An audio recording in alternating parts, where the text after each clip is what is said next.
Tiga. Assalamualaikum warahmatullahi wabarakatuh. Kami dari kelompok 1 akan mempresentasikan materi pertemuan ke-6. Sebelumnya, kami akan memperkenalkan diri. Nama saya Muhammad Aditya Fauzan. Nama saya Muhammad Farizal. Saya Aditya Hendra Saputra. Saya Muhammad Rizal Ansarullah. Saya David Indra Irawan. Saya Rahel Hadi Alaris. Dan berikut adalah presentasi dari kelompok kami.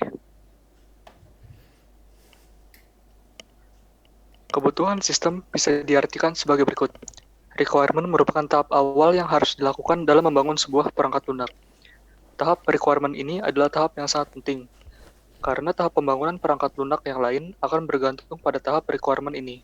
Requirement adalah tahap yang menentukan kebutuhan klien terhadap perangkat lunak yang akan dibangun nantinya. Dalam tahapan ini, engineer harus berkolaborasi dengan klien demi tercapainya tujuan dari perangkat lunak tersebut. Kebutuhan sistem yaitu pernyataan tentang apa yang harus dikerjakan oleh sistem, pernyataan tentang karakteristik yang harus dimiliki sistem. Ada dua requirement yang perlu kita ketahui. Satu, user requirement. User requirement ini bersifat general, mengenai apa-apa saja yang dibutuhkan oleh konsumen. Requirement ini menggunakan bahasa sehari-hari agar mudah dimengerti oleh klien. Dalam requirement ini harus menjelaskan kebutuhan fungsional dan non-fungsional. Dua, sistem specification atau sistem requirement. Requirement ini merupakan penjelasan dari user requirement atau detail. Yang lanjut, activity diagram. Sesuai dengan namanya, diagram ini menggambarkan tentang aktivitas yang terjadi pada sistem. Dari pertama sampai akhir, diagram ini menunjukkan langkah-langkah dalam proses kerja sistem yang kita buat. Sebagai contoh, langkah-langkah memasak air. Tetapi kita akan menjelaskannya dengan bentuk grafik. Yaitu fungsi activity diagram yaitu menggambarkan proses bisnis dan urutan aktivitas dalam sebuah proses, memperlihatkan urutan aktivitas proses pada sistem. Activity diagram dibuat berdasarkan sebuah atau beberapa use case pada use case diagram. Dilanjutkan oleh Adityo. Ya, selanjutnya use case dan user story. Ada beberapa aturan yang mesti dipahami tentang use case, yaitu titel dalam menentukan titel haruslah menggunakan bahasa yang sederhana, pendek, dan aktif. Dalam bahasa Indonesia menggunakan imbuhan me. Selanjutnya ada aktor, adalah entitas eksternal yang berinteraksi dengan sistem, dapat berupa user atau eksternal sistem.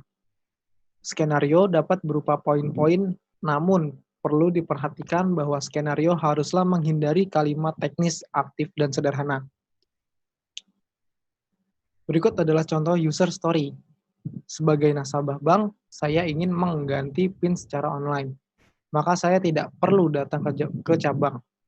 Selanjutnya, keuntungan dari metode ini adalah ketika ada beberapa user story yang tidak sesuai atau kita berubah pikiran, kita tinggal menyingkirkan kertas tersebut.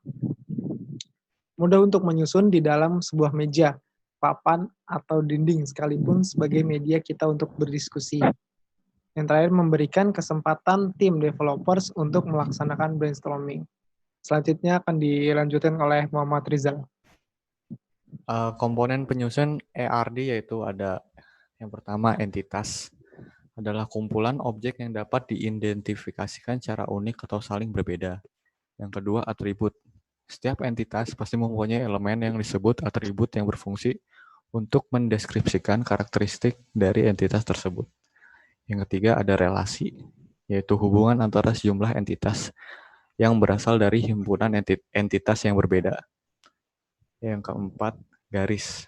Garis yang menghubungkan antara atribut untuk menunjukkan hubungan entitas pada diagram ER.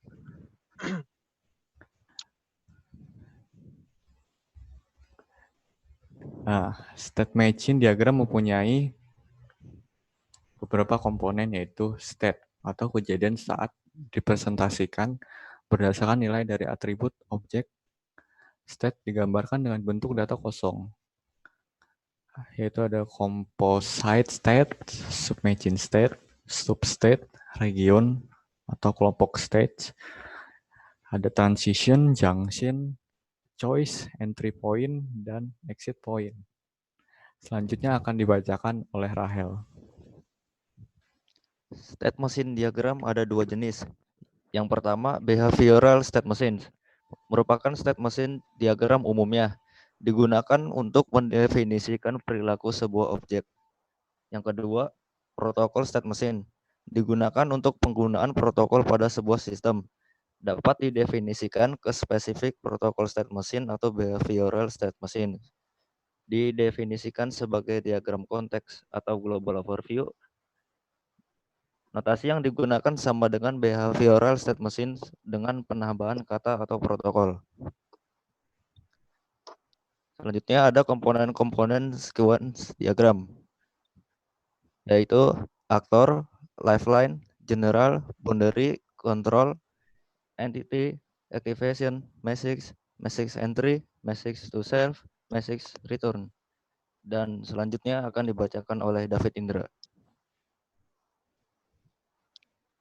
Penggambaran diagram sequence. Objek-objek dalam sequence diagram diurutkan dari kiri ke kanan. Aktor yang menginisiasi interaksi biasanya ditaruh di paling kiri dari diagram. Sequence diagram terdiri atas dua dimensi, yaitu dimensi vertikal mempresentasikan waktu dan dimensi horizontal mempresentasikan objek-objek yang terkait.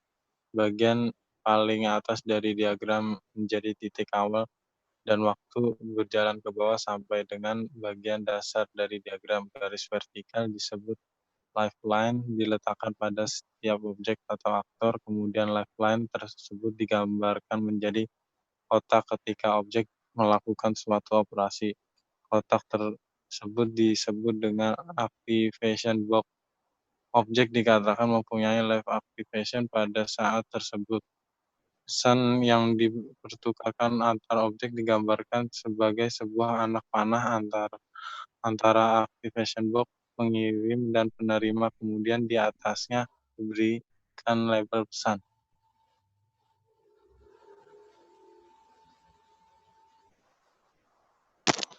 Iya, sekian presentasi dari kelompok kami. Wassalamualaikum warahmatullahi wabarakatuh.